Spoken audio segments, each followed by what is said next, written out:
If your Kia Sportage refuses to start and is emitting a high-pitched whining sound, here is how to troubleshoot the cause.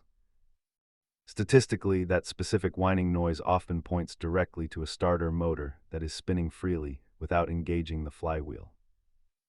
Let us break down the diagnostic steps to isolate the issue before you replace any expensive parts.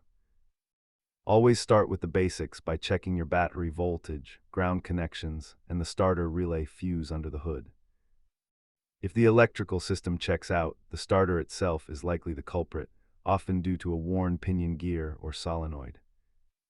Less commonly, check for damage on the engine flywheel or a failing ignition switch that prevents a clean engagement. Simple fixes like cleaning grounds are easy to do yourself, but internal flywheel damage usually requires a professional shop.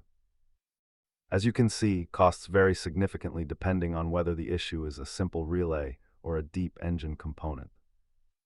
For advanced diagnostics, have your starter bench tested or perform a voltage drop test to ensure full power reaches the motor.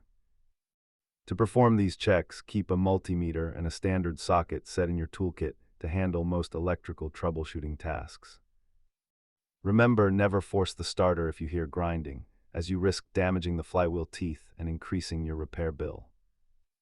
Check your connections first, and you will likely save yourself a trip to the mechanic. Thanks for watching.